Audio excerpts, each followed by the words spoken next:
Radve 48, Episode 8, Crossing the Footlights. Hello, social media mites and mavens. James Homan here. Had it all been too easy? I had only worked professionally at one of the largest outdoor theaters in the country, done an A-plus national tour with an American icon, taken two of Goodspeed Opera's musical revivals to Broadway, and performed at Radio City. As all performing artists eventually realized, I'd achieved a successful career by fulfilling the needs of other people. I had lived externally oriented. How high could one kick or sing? A career that you may have dreamed of for years in reality became one predicated on what others needed you to be. It was a little too ironic and awakening.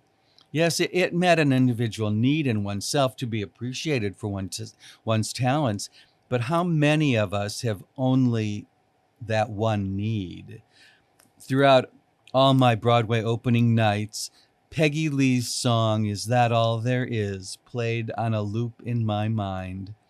Other needs were conveniently overshadowed by the glaring theater lights, as was my sense of security. I was good on stage because other people needed me to be good.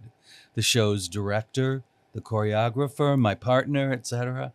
Exactly what my needs were became secondary, somewhat lost to me. I realized I couldn't have given anyone an answer as to what I needed, except the next job. And all that reeks of desperation in terms of personal relationships. Never attractive in any situation, particularly personal. I had, however, received an excellent work ethic that could easily be applied to any industry, an ethic that proved extremely applicable. Yes, I was a Broadway gypsy. A universe that had seemed light years away during my childhood had become my latest accomplishment. And in only 3 decades, I turned 30 years old the month after opening my first Broadway show. Many nights following the performances of Dolly, I would walk uptown with Mia Dillon and Richard Sear, who were both doing Da at the Morosco Theater 1 block away. We all wondered what our futures held.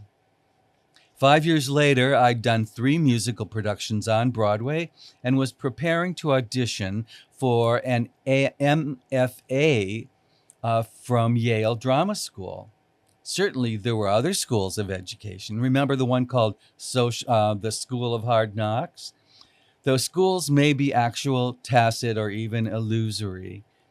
These formidable institutions exert their influences, adding a silent overlay to any previous successes. Should I substantiate my success by getting a degree in theater?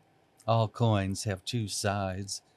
Yale told me they'd rarely seen a resume like mine, and they saw me as a character juvenile.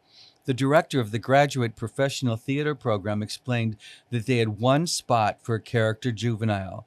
After waiting almost 3 months, that spot went to Alan J. Lerner's grandson. This I attributed to the newest professional dynamic for which Stephen Sondheim wrote Sunday in the Park. The state of the art. Segue. Drum roll, please.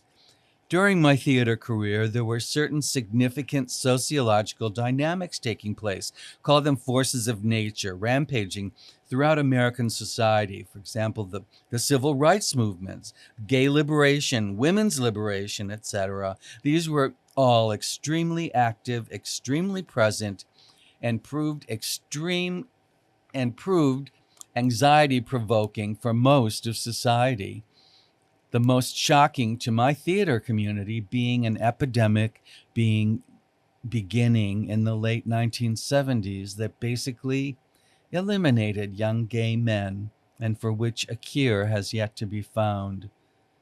Although I had achieved a dream amidst this tumult, my 3rd Broadway show presented a sobering wake-up call.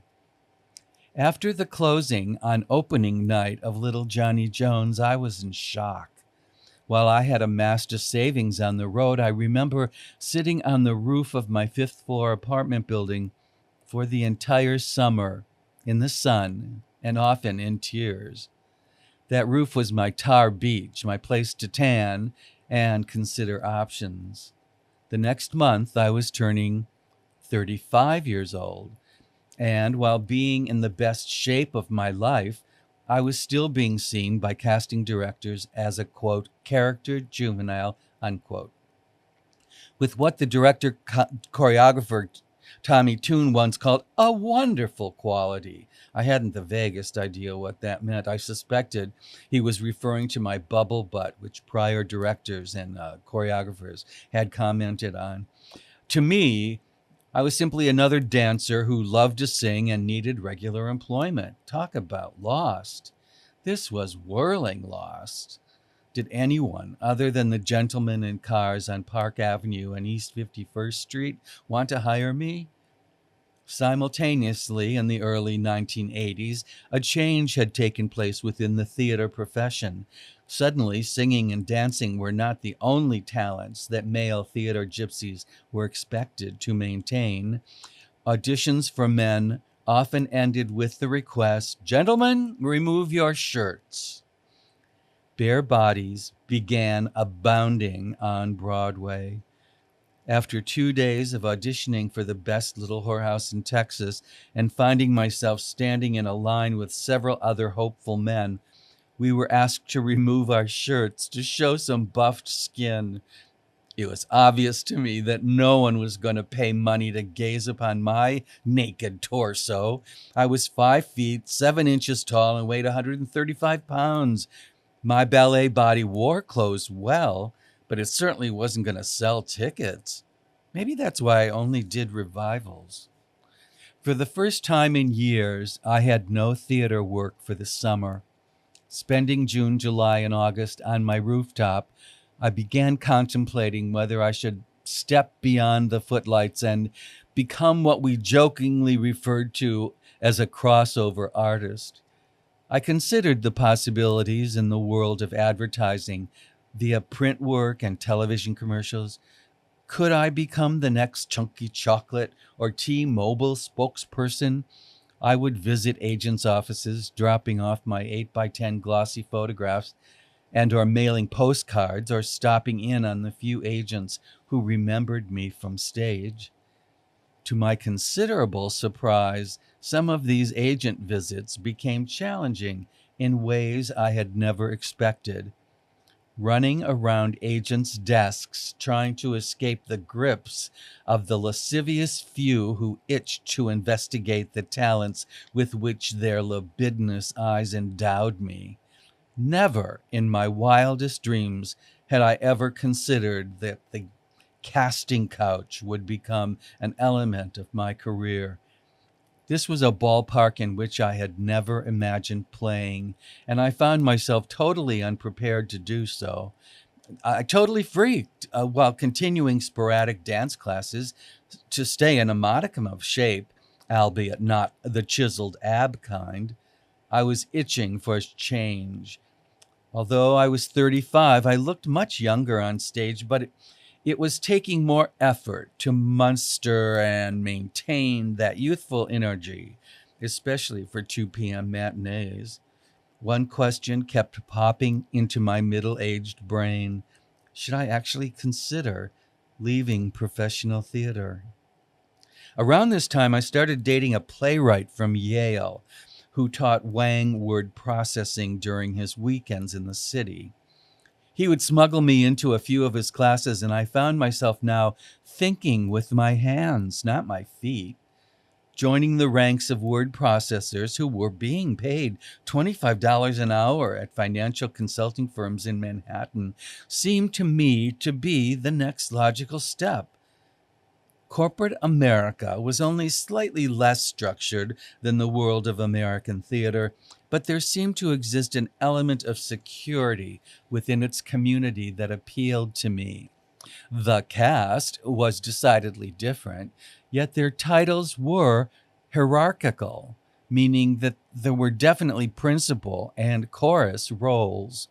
One had to find a fit, play the part, and get paid every 2 weeks rather than weekly, as stipulated by the Actors' Equity Union. Having been trained in professional theater, I learned the following rules that would hold me in good stead for any next adventure. Always look your best. Show up on time. Know your lines. Don't forget your blocking.